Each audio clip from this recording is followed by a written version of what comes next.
It is an honor for me to be here moderating this table, and I am very grateful to Emily and all the members of her splendid team, and to my colleagues of ICEL as well, of course. And the title of this panel is evocative and dense. On the one hand, the first part brings to mind the Good Stories movement, wonderfully led by Tony Oposa. Indeed, it is necessary to focus also on aspects that deserve appreciation, trying to expand them, to positively spread these valuable elements in society, helping to open new horizons of hope. On the other side, the second part of the heading is Harmonizing Law with Natural Systems. The premise from which we start is that it is urgent to transform our relationship with nature.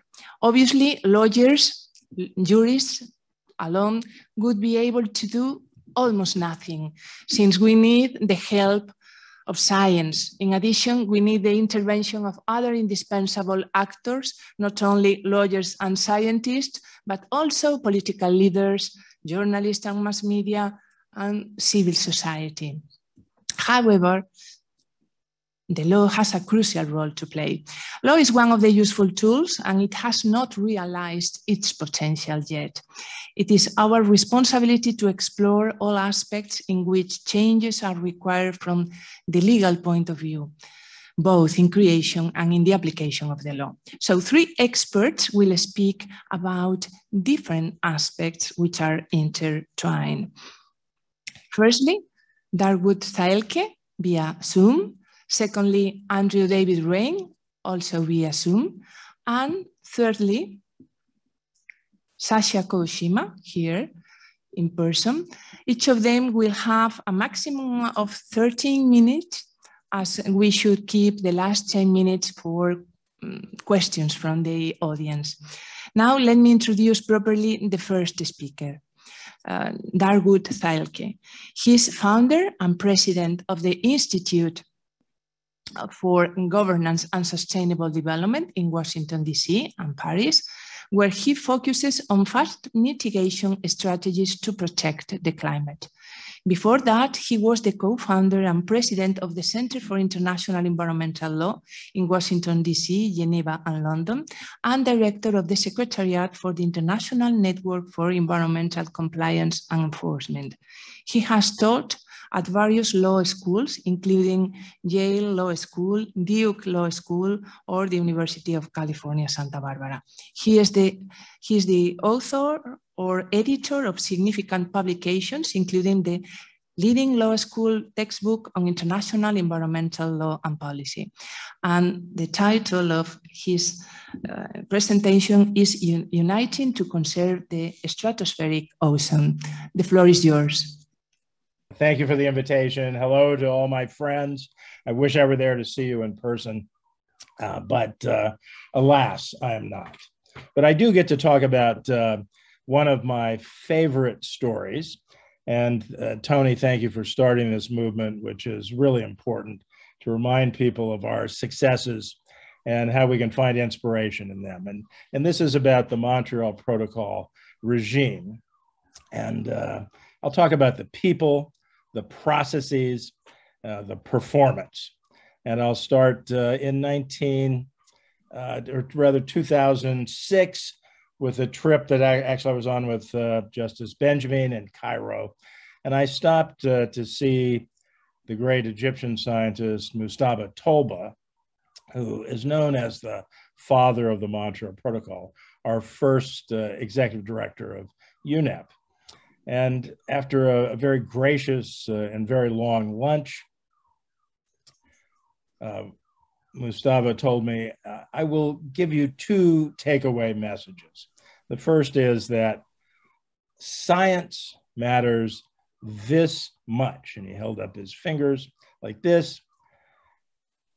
And I took that to mean that science was the essential foundation for solving the stratospheric ozone problem or any other global environmental problem, but not sufficient on its own. Indeed, if it were sufficient, we would not be still arguing about how to solve climate change, because we've known the science of that for a very, very long time. The second takeaway message he left me with was that the Montreal Protocol was a start and strengthen treaty. We started modestly. We learned by doing on the job. We gained confidence from our initial success. And then we had the courage to do more and more to strengthen our treaty, which we did through 5 amendments, most recently the Kigali Amendment to phase down HFCs, explicitly for climate purposes, and many more adjustments to speed up the control measures where we already had jurisdiction. So let's go back to the science now, because this also is about the 2 people who started the scientific inquiry. Mexican scientist Mario Molina, a dear friend who passed away last October, way too early, and Sherry Rowland. And the 2 of them, when they were at University of California, Irvine, Mario as a postdoc, Sherry as the chair of the chemistry department, they asked the question, what happens to Cfcs, these chlorofluorocarbons, often known by the trade name Freon? What happens when they migrate to the upper atmosphere? And they speculated, correctly it turns out, that the sunlight would break open the bonds of the Cfcs, the free chlorine would then destroy stratospheric ozone. We later had empirical confirmation of that, of course. So we started with this, this great scientific inquiry, later to win Mario and Sherry Rowland the Nobel Prize in Chemistry in 1975, along with Paul Crutzen from the Netherlands. And the Swedish Royal Academy said, that these scientists had saved civilization from catastrophic impacts when they were awarding the Nobel Prize. So the science was good enough to get us started. And we started with citizen boycotts. And then we had some national measures. And finally, we had the Framework Convention, the Vienna Convention on Stratospheric Ozone Protection, followed with the Montreal Protocol. And remember that we negotiated the Montreal Protocol in a mere 9 months. It's very important because speed is a missing element in our solutions for climate change. And we need to be reminded that we can move fast when we fear not doing so. So Montreal is instructive for that. We did something astounding with this. We were able to solve the first great threat to the global atmosphere by putting the stratospheric ozone layer back on the path to recovery. It takes a long time, so it'll be about 2065, a little past mid-century, that we're able to return to the pre-1980 levels of ozone protection. We did this through a remarkable process in the treaty regime. And first was the scientific assessment panel that was set up to do continuing science, not just relying on the initial work, but to monitor, every year, literally every month, how we were doing with protecting stratospheric ozone.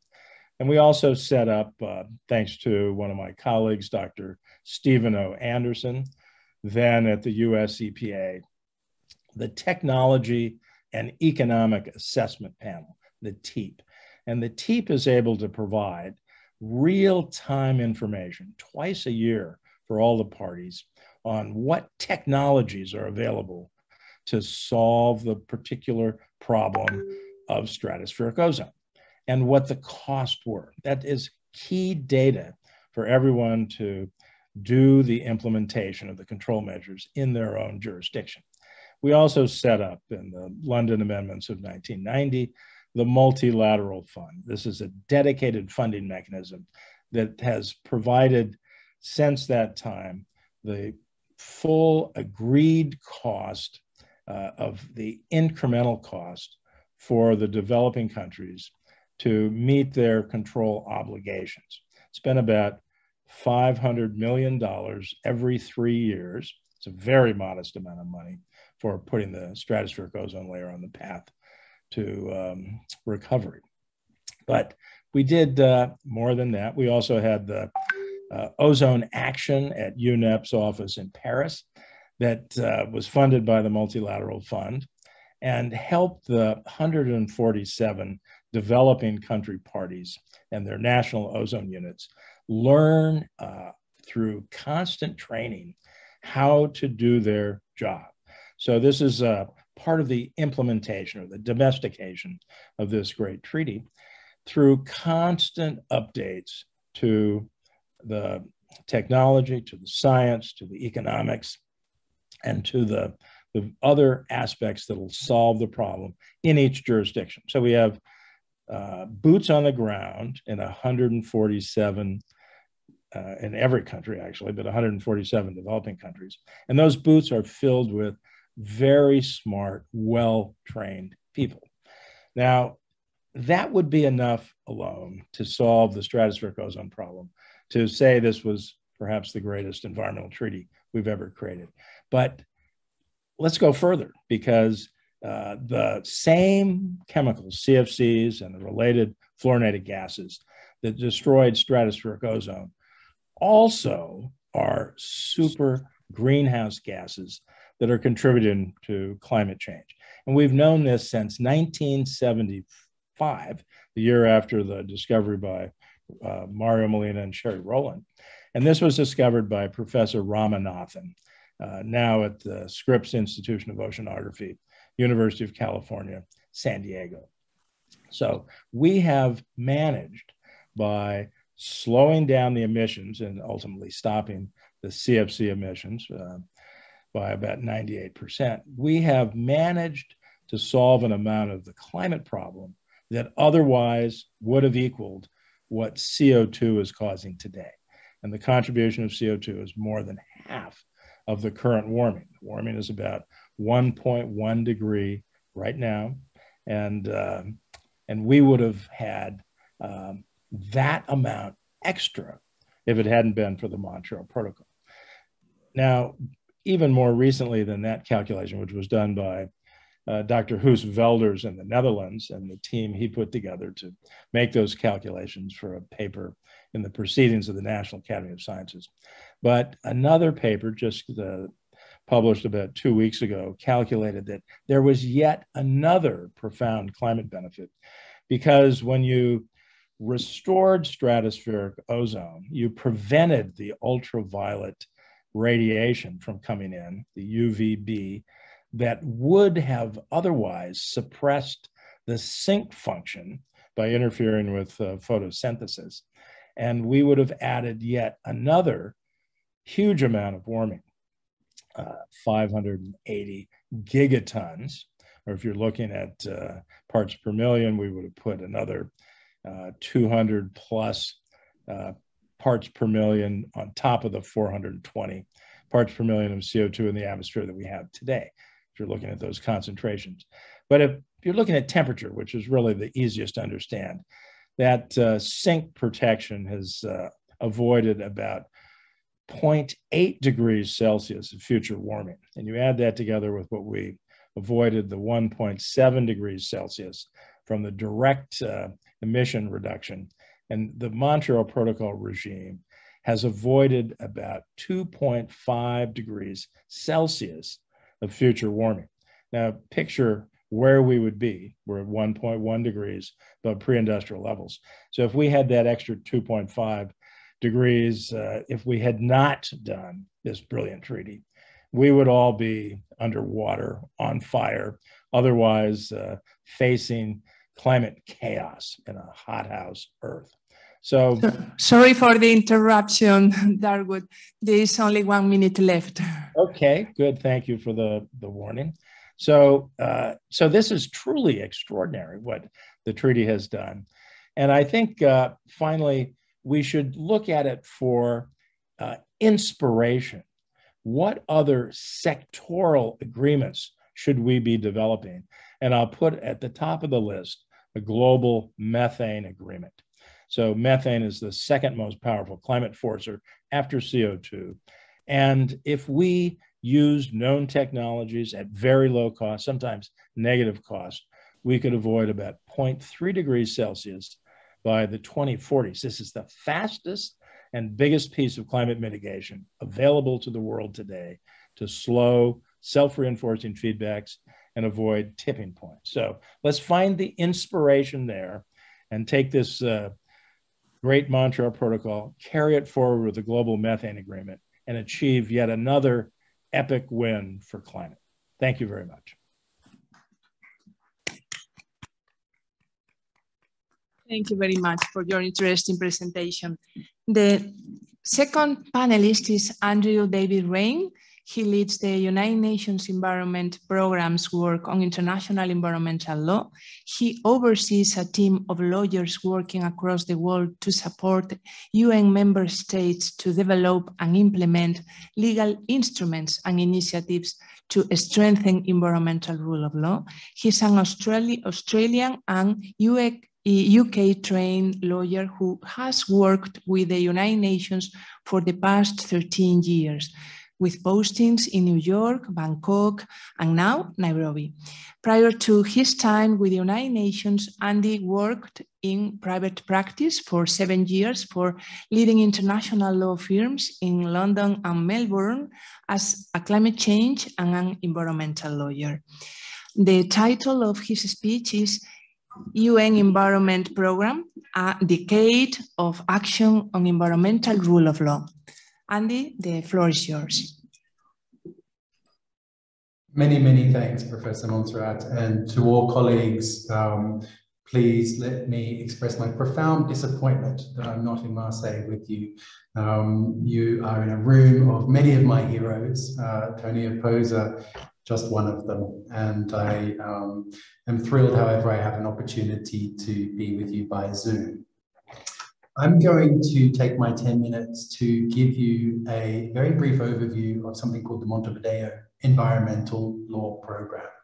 This is a program that's familiar to many of you, but perhaps, and probably not, to all of you. So I'll take a couple of minutes to explain what the program is, to give you some information on where we are with the program and opportunities to engage with it. And then finally, to focus in on how we're taking the brilliant idea of Tony and colleagues of the Good Stories movement and to integrate it into the fabric of this program and to share some practical ideas on that. Next slide, please. And then the next slide. So what is this program? The first thing I will say is that it's been around since the 80s in various manifestations. It started in 1982 and has continued as a series of 10-year programs on environmental law. These are programs that have been crafted by the international community and coordinated by and supported by UNEP as the secretariat to those programs. However, the program that has been adopted and which I'm talking to you about today, the 5th such program, is very, very different to the ones that have come before. This is different in various respects. One, it is truly an intergovernmental framework in that every member state has a national focal point on environmental law. This is a senior government official, and they are our interface with the program. Secondly, this is a program that has partnerships hardwired into its DNA. So we've moved away from the idea of previous programs where you come up with a long list of priorities that UNEP then implements through its environmental law work, instead to the idea of an ecosystem of partnerships where UNEP as secretariat will support invest in, and give oxygen to all of these partnerships to strengthen environmental rule of law. It was adopted by the United Nations Environment Assembly in 2019 under Resolution 4/20. It is a program that firmly anchors its focus in strengthening environmental rule of law and then building the related capacities in countries to achieve that, and as a contribution to the environmental dimension of the Sustainable Development Goals. Next slide, please. So how does it work?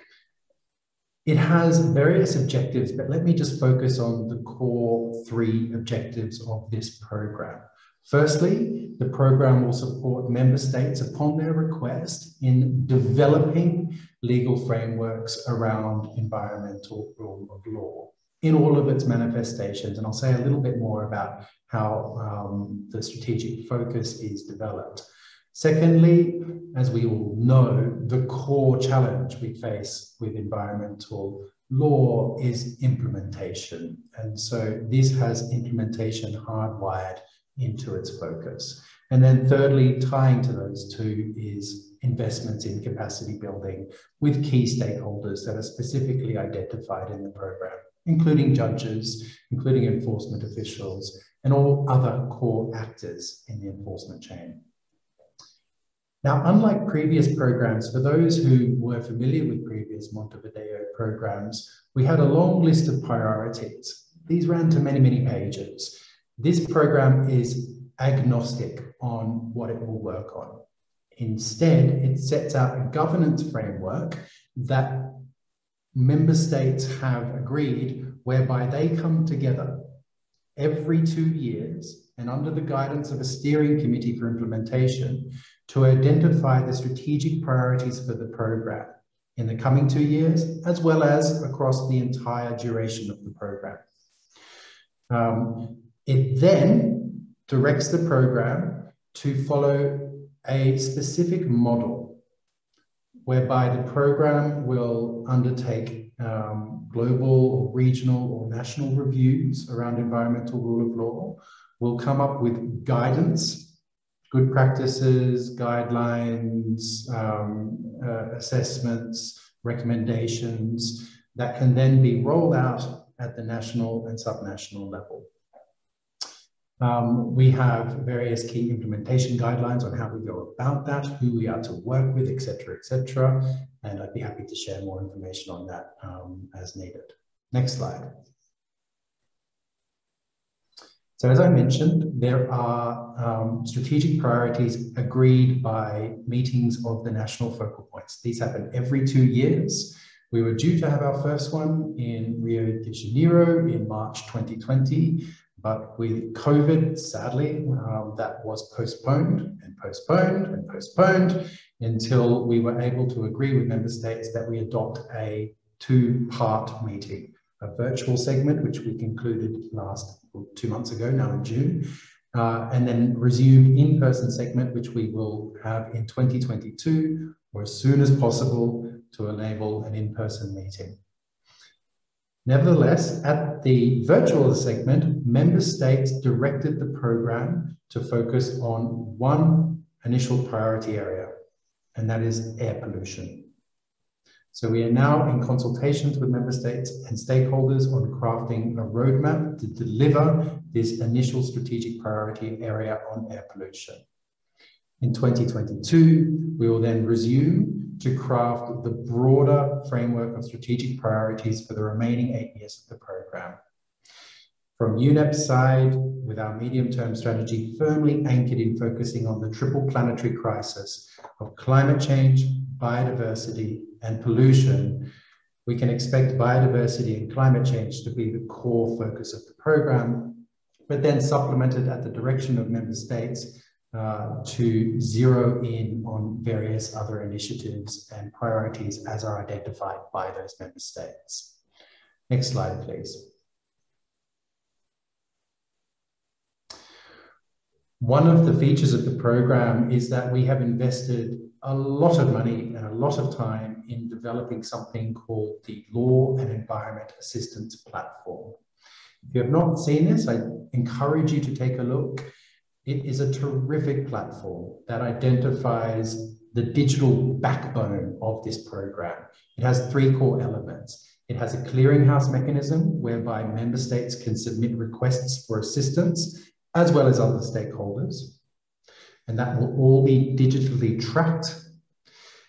Secondly, there is a knowledge base where we are integrating all of our data and information and knowledge on environmental rule of law into this website, taking it from Infomea, you may be familiar with, Ecolex, and then together linked to other portals and initiatives such as the judicial portal under discussion with the Global Judicial Institute on the Environment and others, FAO, Lex and others. It will list all, in addition to knowledge products, it will have country profiles that will have every single member state and will have links to all relevant environmental legislation and jurisprudence, as well as to information on projects and initiatives under the program. Next slide, please. This handsome fellow is Mr. Timothy Epp. He is the co-chair of the current phase of the program, I should say. And he addressed member states to give them an update on the program last month. And I just want to repeat some of the key messages that he made.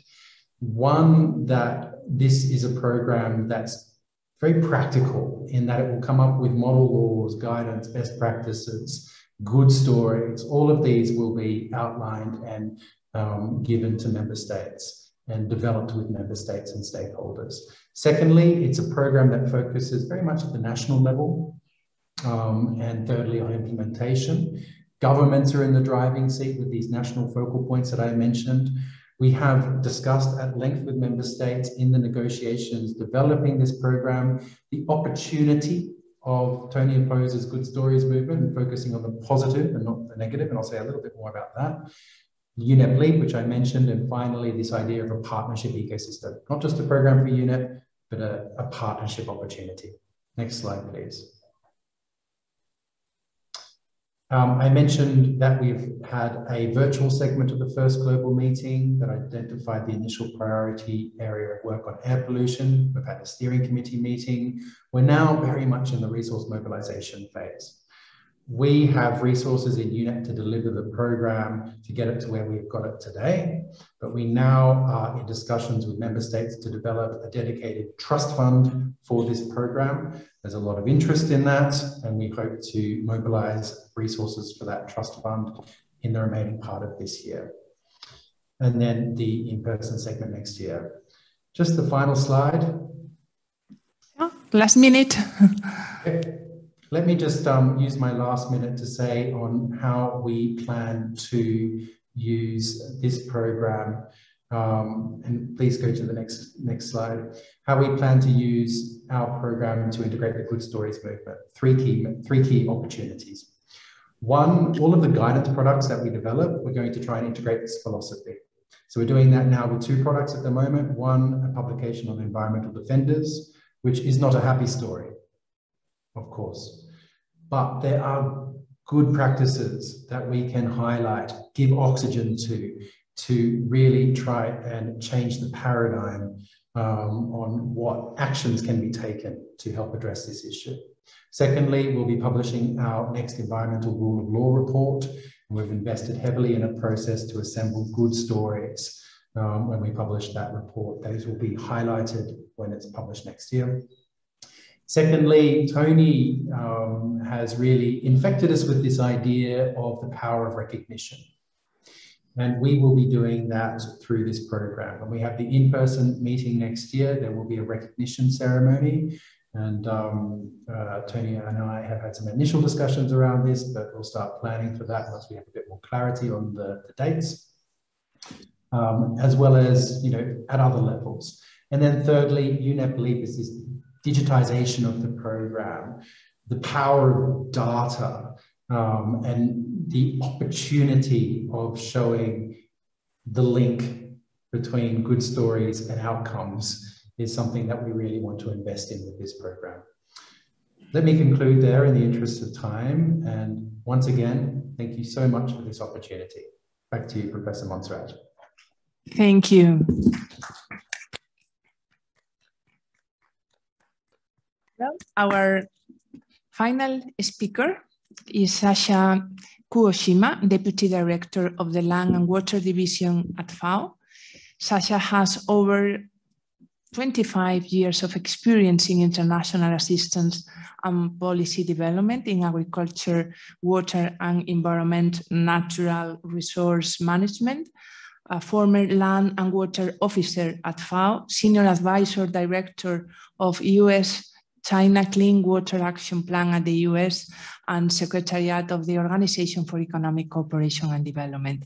She directed and managed the international water programs compacts with donors agencies. She serves in various steering committees in agri-environment of the OECD and UNEP Global Partnerships on Nutrients, Circular Economy, and has implemented and supervised a substantial set of country and river basin projects. She published extensively on international water issues. Her title is the following: One Water, One Health, Connecting the Role of Water in Food Production, Animal, Human, and Environmental Health. Please. Thank you very much, Professor Montserrat, and it's a great pleasure for me to be with you. It's a privilege to address this topic with this particular audience. And a great thanks to Professor Nicholas Robinson for including me in this important event. For those who are not familiar with the Land and Water Division of FAO, our mission is to enhance agricultural production and safety of our produce under sustainable use and conservation of land and water resources. So I think you all know water is essential. It's the lifeblood of ecosystems, including forests, wetlands, and lakes, but it is essential for agricultural production. Agriculture is the primary user of the world's freshwater resources. About 70% of it is withdrawn for agriculture uses. So as you can imagine, water is crucial and is central to the mission of the Food and Agriculture Organization. Next slide, please. So as you know, I'm a practitioner in environmental health issues, and unlike many of you who are lawyers here, but I'm hoping my observations will serve as helpful context for the law and policy actions that are needed to achieve our sustainable future and also the multiple SDGs. In the next slides, I will present some of the statistics in introducing the One Water concept. As I mentioned earlier, agriculture takes about 70% of the freshwater resources, and then it puts the pressure on the water supplies for all the other users, the domestic, the industry, and also the uses from those sectors are increasing. So hence we have an increasing water shortage that is across the world, adding in climate change. You can see on this map, many of the arid and also the most water scarce countries are in red and brown and orange, yellow zones. And the increasing water scarcity, affects about 2/3 of the global population and threaten the production of agriculture and the smallholders, their livelihoods. And also to achieve the global food security, which is the SDG 2 goal, which is the principal mission of our organization. Next slide. And as the overall demand for water grows in all the sectors, so are the wastewater being produced. And the overall pollution load are increasing worldwide, with about 80% of untreated wastewater are returned back into the system, into the environment, without any treatment in developing countries. Next slide. Next slide. And so recycled water is an important factor, and we need to think that One Water recognizes that all water is valuable, has value. The rainwater, stormwater are recycled, and it flows back into our river systems, which are taken for drinking water purposes. So the water that we have today have been recycled throughout the centuries. It is important that we think of the recycled water as a solution to addressing water scarcity. It can provide a freshwater resource, as well as the nutrients that can be recovered and captured for agriculture use later on. It also reduces the environmental impacts, and some of the treatment, basic to advanced treatments, are available these days, so making this water ever more important. Next slide. So water plays a connecting and a central role in food production, in our public health, and also the environment. And the One Water, One Health program basically aims to prevent the measures of water-related contamination at source. So through sustainable land and water management, and agriculture and livestock rearing, responsible management of on-farm management, enhanced monitoring of the pre-harvest risk factors, and applying preventative measures, we can shift the focus from responding to disease to prevention, and so preventing at farm, at source. Next slide. So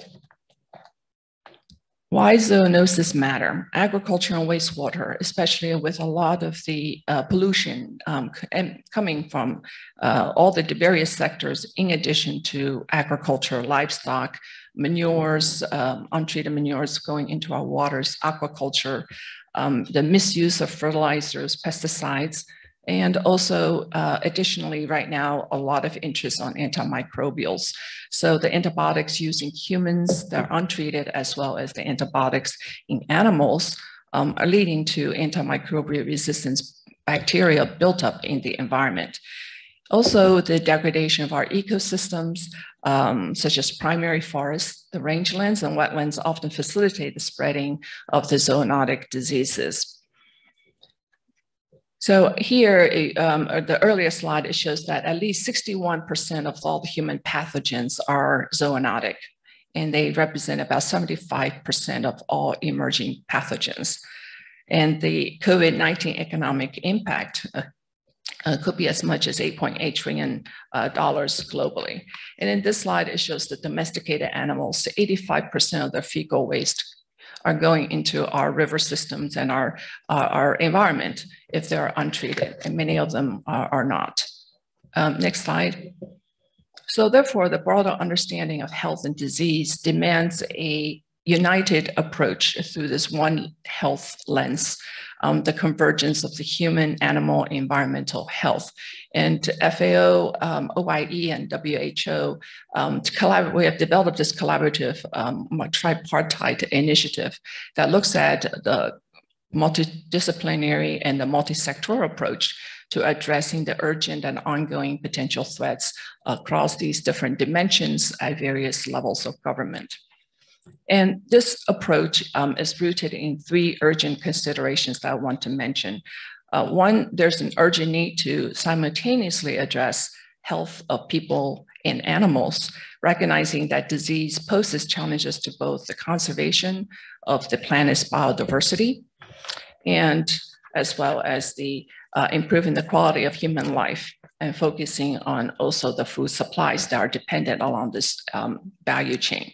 Second, the biodiversity conservation, specifically protected to sustainably manage our ecosystems, including the water quality and availability are the critical foundations for our present and future health and well-being. And there's a need to create the trans-sectoral funding streams. As we heard from the previous speaker, we're also looking at significant opportunities to improve global health through the agri-environmental investments through policy and governance. Next slide. The next slide will show what FAO is responding and how we're responding to all these issues through policies and guidance, which I'll go into later, and addressing the drivers and working in prevention using a lot of the big data and supporting countries to detect and respond to the early warning systems to water-related impacts, as well as others on human, animal, environmental health. These are real-time data using also the latest climate change scenarios and the collaborative partnership and coalitions. Next slide. This basically shows some of the policy guidance that we have done, the VGGT, the voluntary guidance on the governance of land, forests, and fisheries, adopted in 2012 by the Committee of World Food Security. It sets out a lot of the principles on the internationally standards on responsible practices that recognizes human rights and also the right to tenure. And we're exploring more recently the water tenure that was omitted in the first VGGT. And that is the relationship between people as individual or groups with respect to water resources, the resource itself, not just water. Secondly, the next slide shows some of the portals, the big data. Next slide. I have very few time left, so I will go through very quickly. These are the real time that we are doing through Aquastat database, the vapor that measures agricultural water consumption, real time with the remote sensing and geospatial data that could also detect forest deforestation to locust, migrations of insects. And these data are, can be used in the farmer's, smallholder farmer's cell phone, so they can respond to a lot of the pests and diseases quickly. Next slide. And the FAO is also doing the ecosystem health management, which is relating to the sustainable wildlife management program to deliver lessons on to prevent and detect and respond to future spillover effects and events from wild meat supply chains. And the program is intending to improve the conservation of wildlife in the various ecosystems. Next slide. This quickly shows the Codex Elementarius, which is a scientific body that are formed between WHO and FAO to address various residues in foods, as more than 500,000 people die of foodborne diseases each year, and with a loss of 33 million disability-adjusted life years. So this body looks at the various standards in protection of our food products. And with the income rise and also the demand for meat products with that, associated with that, and then the world trade of food and fresh products, the transportation between food producers and consumers are increasing. So therefore, the food safety as well as the zoonotic diseases, the threats in the low middle income countries are expected to increase and largely in the unregulated markets. And this has cost us about $16.7 billion a year. So this concludes, the last slide concludes that we work in tandem with our partners. Last slide, please. With that, we work together to deliver One Health for All. And the final slide basically just, shows that one water, one health, the life depends on it. And we work with many of the partners who are attending this conference at the various levels of government as well. Thank you for your attention. Thank you, Sasha. Thank you to all the speakers and to the audience as well. Unfortunately, we are running out of time, and therefore the micro cannot be still open in this panel. We must move to the next one. So thank you, everyone.